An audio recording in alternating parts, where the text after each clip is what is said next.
देखिए ये नोरा सरकाने वाला एक रस्म होती है, मोनू जी सरकार है।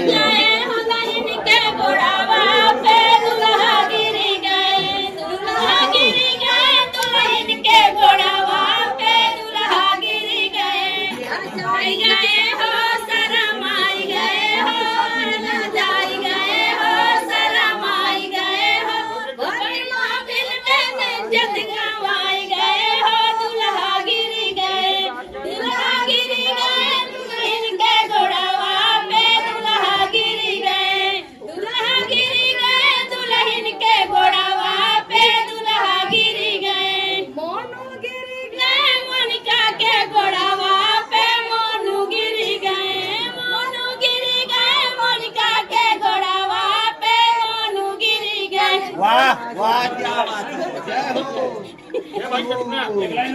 बहुत बढ़िया बहुत बढ़िया। अभी आप लोग एकदम टॉपिक पे आ रहे हैं, क्या बात है।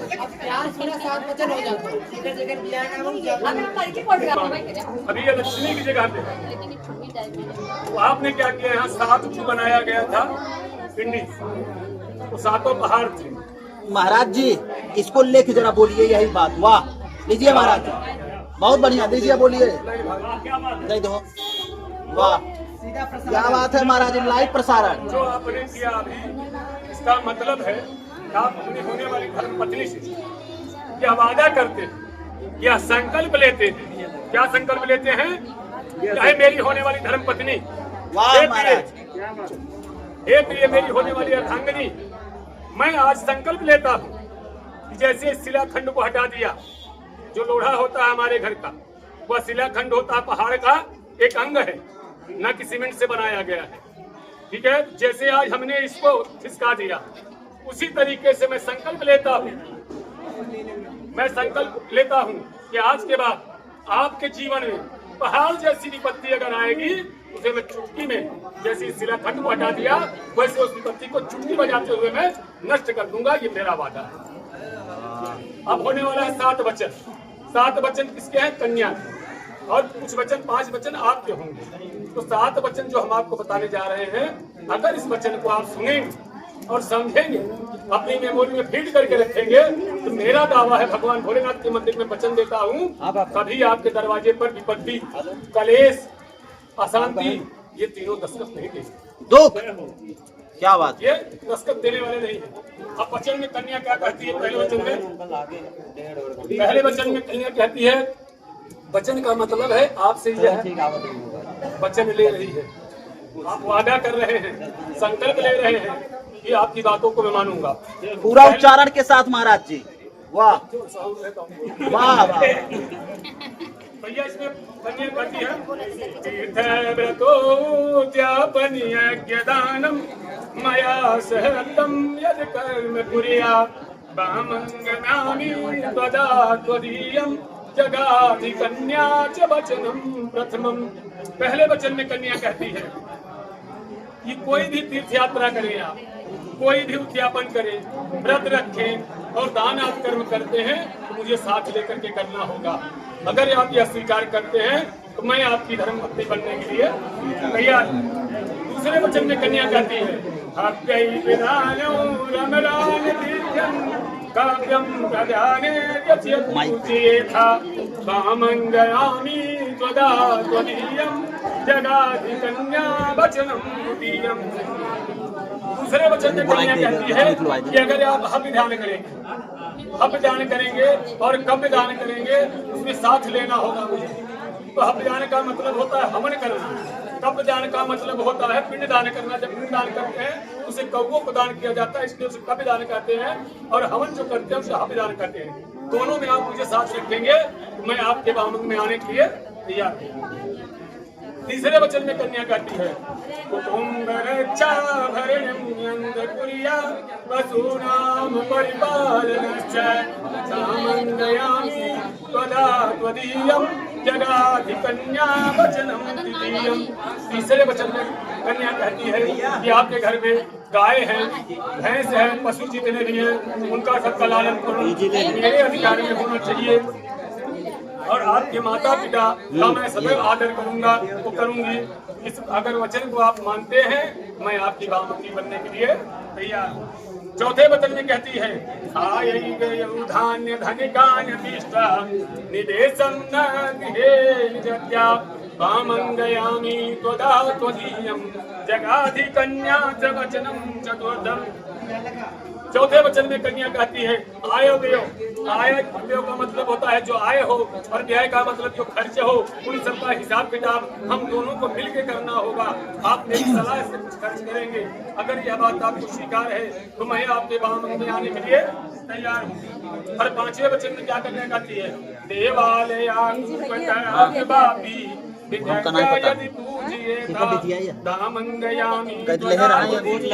जगाधिकन्या च वचनं पंचमम्। पांचवें वचन में कन्या कहती है यदि आप तालाब बनवाएं, कुआं बनवाएं, मंदिर बनवाएं, बाग बगीचा लगवाएं, उसका उद्घाटन करें, उद्यापन करें, कोई भी कार्य आप करते हैं मुझे आप साथ लेकर के ही करेंगे। अगर यह आपको स्वीकार है तो मैं आपकी बामंगी बनने के लिए तैयार हूँ। और छठे वचन में कन्या कहती है वेशांतरे आयस्फुरांतरे वा यदा विदग्धैकविकृतं वामंगयामि त्वदा त्वदीयं जगाधिकन्या च वचनं अष्टमम्। छठे वचन में कन्या कहती है कि आप देश अथवा विदेश में कहीं भी कोई व्यापार करेंगे, कोई कार्य करेंगे तो आप मुझे बताएंगे जरूर, आप मुझसे सलाह लेंगे। अगर यह आपको मंजूर है तो मैं आपको बामंगी में आने के लिए तैयार हूँ। अब सातवां वचन जो होता है भैया, यही आपके भाग्य को बदल सकता है। घर में जो कलेश होता है, सातवां वचन जब बालक भूल जाता है, पति जब सातवें वचन को भूल जाता है तो पति पत्नी में महाभारत होता है और परिवार में बना खाना खाने को नहीं मिलता। वो वचन कौन सा है? न सेवनीया यदि पारिया स्वयं भवानी भवनि कामिनीति वामंगयामि त्वदा त्वदीयं जगाधिकन्या वचनं च सप्तमम्। भैया मोनू जी सातवें वचन में कन्या से कहती है, क्या कहती है कि मेरे सिवा मुझसे कोई अति सुंदर स्त्री आपको दिखाई दे। इंद्र के दरबार में जो नाचती हैं अप्सराएं हैं, अगर वो भी नीचे आए, उन्हें आप अपने माँ बहन जैसा देखेंगे, उनका आप सेवन नहीं करेंगे। अगर आपको मंजूर है मैं आपकी धर्म पत्नी बनने के लिए तैयार हूँ। मतलब समझ गए ना इस बात को? समझ गए। सातों वचन आपको मंजूर है? चलिए कन्या हो, जय हो, जय हो। अब मोनिका बिटिया, मोनू जी ने जो आपकी बातों को समझा और उसको स्वीकार किया, तो आप कुछ वचन है, तीन ही बात हम कहते हैं मोनू की तरफ से, आप उसे स्वीकार हो तो बता दीजिएगा। पहले वचन में मोनू क्या कहते हैं? ये कहते हैं मदीय चित्तानुगतम त्वचितम रोममाज्ञा परिपालनश्च प्रतिव्रता धर्म परायण पुरिया सदा सर्वमियं प्रयत्नम्।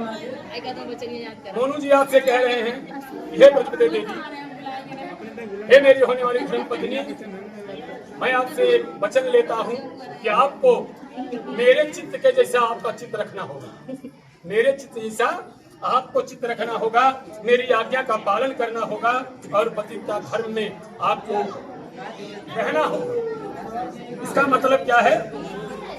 फिर कहते हैं हीरा शरीर संस्कार समूह स्वदर्शनम हास्यम परिगृहे भानम तेज व्यथोतिका। कहते हैं ये जब मैं घर पे रहूं तो आप सोलह श्रृंगार करो, नाचो गाओ, पड़ोस में कहीं शादी विवाह है, उत्सव है, मेला लगा है, दर्शन करना है, चलो करते हैं। लेकिन जब मैं देश प्रदेश में रहूं, मैं यहाँ ना रहूं, तो आपको ये नहीं करना है। आप किसी पराये पुरुष से हंसी मजाक नहीं करेंगी, आप कहीं जाने आने वाली नहीं है जब तक कि हमारे माँ बाप का आदेश ना हो। हमारे परिवार का मेरे न रहने पर अगर आदेश होता है, मेरी मैया कहती है कि आप फला के घर चलो, तो आप चली जाओ। लेकिन अगर मेरे घर का कोई नहीं कहता और मेरी आज्ञा नहीं है तो आपको जाना नहीं है। उद्याने मध्य बहाने बिटिया मोनू जी कहते हैं, उद्याने मध्य बहाने राजद्वारे विदारे आज्ञायम विनान गत्यव्यम पतिवत परायणे। लड़का कह रहा है कि आप एक बात याद रखिए, उद्याने मध्य बाने, उद्यान माने बाग बगीचा, मध्य बाने मतलब जहाँ जोड़ा भाई बैठ के दारू पी रहे हो या ठेके की दुकान हो, तो आपको शाम के टाइम ना तो बाग बगीचे में जाना है और न जहाँ बेवड़ा भाई बैठ के दारू पीते हो उस रास्ते से नहीं जाना है। अगर रास्ता बनता है तो रास्ता बदल दो। उसके बाद आज्ञायम बिना न गत्यव्यम पतिवते परायणे। मगर मेरी मैया से, मेरी बहन से, मेरी भाभी से, मेरे परिवार में किसी से किसी बात को लेकर के अगर अनबन होती है, आपको तकलीफ होती है, आपको कष्ट होता है, आपको कष्ट होता है तो आप मुझे बताओ। ऐसा नहीं है कि आपके घर वाले, आपके भाई आए, आपके चाचा आए, आपके पिताजी आए और आपने लुगरी उठाया और मायके चल दिए। इस बात को आपको स्वीकार करना होगा। बिना माता पिता के, बिना इनकी आज्ञा के आप अपने पिछड़ भी नहीं जाओगी, क्योंकि बिटिया का घर तब तक होता है जब तक उसका सिंदूर दान ना हो जाए। सिंदूर दान होने के बाद उसकी ससुराल ही उसका असली घर होता है। जो मायका होता है ये हर बार बिटिया नया होता है, लेकिन वह अपना घर नहीं होता। बोले श्री रामचंद्र की महाराज जी बहुत बढ़िया। जो बैठे हुए हैं ये दोनों लड़के, जिसको हम मोनू कह रहे हैं और इनको मेनिका कह रहे हैं, इन दोनों का मतलब क्या है जानते हो? किसी भी जात का हो, किसी भी पक्ष का हो, जो घर बैठते हैं, इनका दोनों का नियम है कि राम सरी सबर दुलहिन सीता समधिय दशरथ जनक पुनीता। ये जो मोनू जी बैठे हैं ये स्वयं राम रूप में बैठे हुए हैं और जो बिटिया बैठी है ये सीता माता के रूप में बैठी है। क्यों? इनके दाहिने अंग पे है, इसलिए साक्षात लक्ष्मी है। जब वाम अंग होगी इनकी धर्म पत्नी होगी। पूजा में, पाठ में, यज्ञ में जब अपने आदमी क्या करता है, पत्नी को दाहिने अंग में बैठाता है। शास्त्र ये कहता है कि अगर बाजार जा रहे हो पत्नी को लेकर के तो पत्नी आगे हो, आप पीछे हो। लेकिन आजकल के आगे बेहरारू हो गया, पीछे कहीं सर्व चलो भैया एक काम कर, अब से दान कर कार्यक्रम किया जाए। बस जय महाराज, बहुत बढ़िया। जय हो महाराज। चलो भैया आवा के ध्यान रखना, सिंदूर बनाने वाले, सिंदूर बनाने वाले, सिंदूर की लाज रखना, सिंदूर बनाने वाले, सिंदूर बनाने वाले, सिंदूर की लाज रखना, सिंदूर बनाने वाले, सिंदूर बनाने वाले, सिंदूर की लाज रखना। आगे चाहे तो अरे वोट करे चाहे तो वोट करे चाहे यार।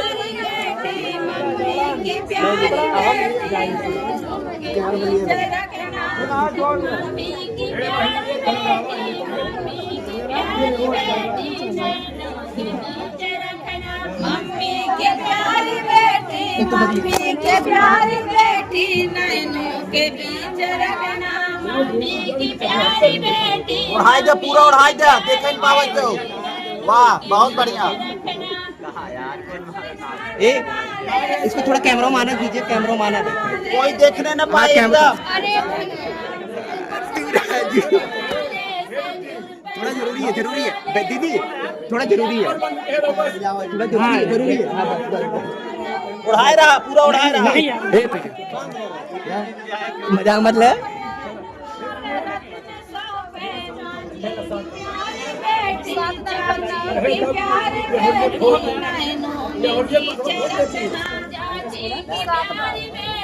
चाची की प्यारी बेटी, नैनों के बीच रखना, चाची की प्यारी बेटी, चाची की प्यारी बेटी, नैनों के बीच रखना, चाची की प्यारी बेटी, चाची की प्यारी बेटी, नैनों के बीच रखना। सिंदूर बनाने वाले, सिंदूर बनाने वाले, सिंदूर सिंदूर की लाज रखना। सिंदूर पहनाने वाले, सिंदूर पहनाने वाले, सिंदूर की लाज रखना। सिंदूर पहनाने वाले, सिंदूर पहनाने वाले, सिंदूर की लाज रखना। सिंदूर पहनाने वाले, सिंदूर पहनाने वाले, सिंदूर की लाज रखना।